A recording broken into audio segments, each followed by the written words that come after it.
Halo, perkenalkan saya Christian Widodo. Saya adalah mahasiswa Magister Manajemen dari Universitas Negeri Jakarta. Hari ini, saya akan mempresentasikan mengenai tugas akhir saya pada mata kuliah Kepribadian Manajerial. Tugas akhir saya berjudul Transformation People, Why Transformation Effort Fail. Kondisi ekonomi di Indonesia mendapat tekanan oleh pandemi COVID-19 yang telah kita rasakan sejak akhir kuartal pertama tahun 2020 dan sampai ke akhir kuartal kedua tahun 2020, laju pertumbuhan ekonomi Indonesia jika kita hitung dalam persentase YoY mengalami penurunan hingga mencapai angka minus 5,32. Hal ini akan terus berlanjut jika kasus seseorang yang terkena infeksi virus baru belum menunjukkan tanda penurunan. Jika masalah kesehatan berhasil diatasi, maka peluang perbaikan ekonomi untuk kembali lebih baik secara optimal dapat kita lakukan. Di samping itu, pemerintah saat ini dalam memperbaiki kondisi ekonomi yang lesu, memberikan solusi dalam hal percepatan dan peningkatan distribusi stimulus di berbagai sektor ekonomi yang menjadi kunci utama pertumbuhan ekonomi. Upaya ini sesuai dengan tujuan pemerintah dalam mengembangkan SDM, yaitu dengan mengambil tema peningkatan SDM untuk pertumbuhan yang berkualitas. Dalam rangka menurunkan kasus oleh pandemi COVID-19, pemerintah Indonesia menghimbau masyarakat untuk menerapkan physical distancing yang merupakan salah satu cara dalam mengurangi kasus oleh pandemi ini. Himbauan ini memberikan dampak yaitu perubahan perilaku yang harus dilakukan oleh masyarakat dalam melakukan kegiatan atau aktivitas sehari-hari, termasuk di dalamnya kegiatan ekonomi dengan menerapkan protokol kesehatan dan physical distancing. Perubahan perilaku baru dengan memperhatikan protokol kesehatan bersih dan sehat serta menerapkan physical distancing disebut dengan new normal, yaitu adalah cara dalam mempersiapkan seseorang untuk menjalankan aktivitas sehari-hari termasuk bekerja. Istilah new normal ini menjadi trending selama masa pandemi karena beberapa gaya bekerja yang juga ikut berubah.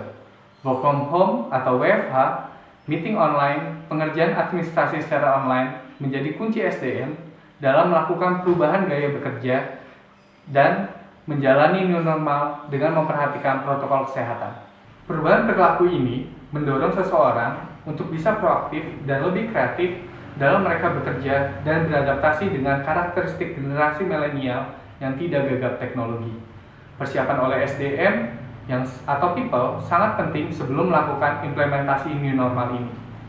Strategi berbasis komunikasi resiko penting bagi perusahaan untuk dapat dimengerti oleh setiap sumber daya manusia atau people untuk dilakukan secara penuh dan memperhatikan penggunaan teknologi.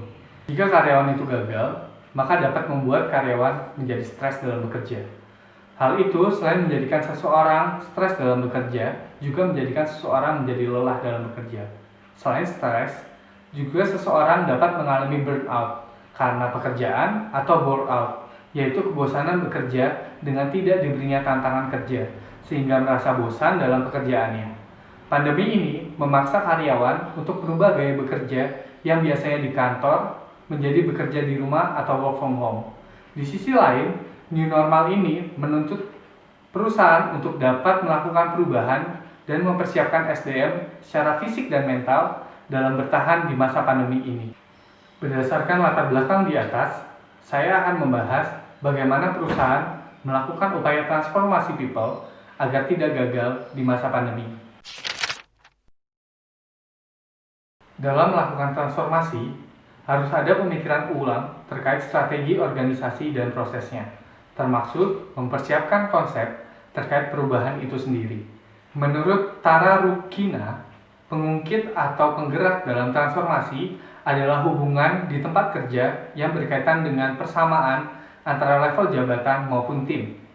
Transformasi yang dilakukan secara sengaja memiliki rasa saling ketergantungan satu sama lain antara kebudayaan, kepemimpinan, dan dimungkinkan dilakukan dalam situasi yang tepat. Menurut Ken Wilber, dalam buku G-Stroke yang berjudul Transpersonal Coaching, Model for Transformation and Self-Transcendences, mengatakan bahwa terdapat 4 kuadran perubahan untuk perubahan organisasi yang mewakili aspek kesengajaan, perilaku, budaya, dan sosial diri yang selanjutnya dibagi sebagai berikut.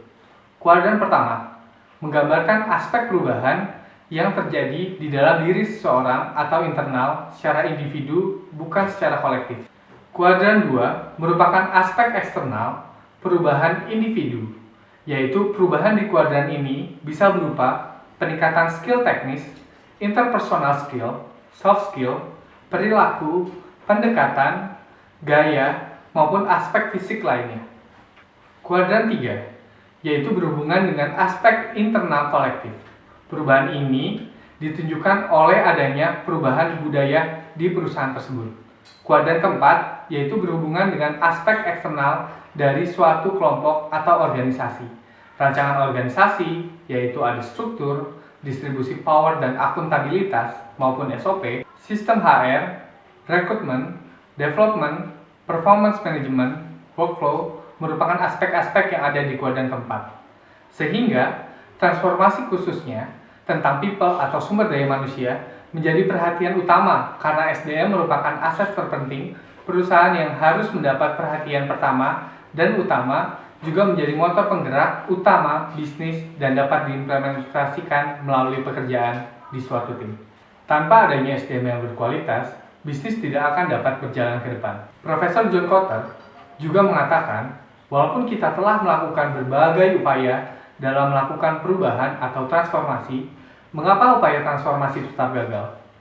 Cara yang paling sederhana adalah mengidentifikasi 8 kesalahan kepemimpinan yang mengakibatkan kegagalan transformasi. 8 kesalahan kepemimpinan itu adalah sebagai berikut. Kesalahan yang pertama adalah not establishing a great enough sense of urgency, atau tidak membuat prioritas mendesak dalam bekerja. Yang kedua adalah not creating a powerful enough guiding coalition, atau tidak berkomunikasi antar unit kerja secara efektif dan kuat. Kesalahan ketiga adalah lacking a vision, atau tidak mempunyai visi yang jelas. Kesalahan keempat adalah under communicating the vision, atau tidak mengkomunikasikan visi yang baik. Kesalahan yang kelima yaitu not removing obstacle to the new vision, atau tidak menghilangkan hambatan dalam membuat visi. Kesalahan yang keenam adalah not systematically planning for a creating short-term wins, atau tidak membuat rencana jangka pendek yang sistematis. Kesalahan yang ketujuh adalah declaring victory too soon, atau kita telah merasa sudah mencapai suatu tujuan dengan sangat cepat tanpa memperhatikan aspek-aspek yang lain. Kesalahan yang kedelapan ialah not occurring changes in the corporation culture, atau tidak melakukan perubahan pada budaya perusahaan. Nah, upaya dalam melakukan transformasi agar tidak gagal adalah dengan melakukan perubahan dalam diri masing-masing people atau sumber daya manusia dengan berpikir secara agile atau tangkas, dengan berpikir secara kreatif untuk menanggapi berbagai tantangan yang muncul. Pada analisis kasus di sini, menurut hasil survei oleh PPM Management yang ditulis oleh Ade Miranti dalam laman kompas.com, diketahui bahwa 80% pekerja mengalami gejala stres selama masa pandemi COVID-19.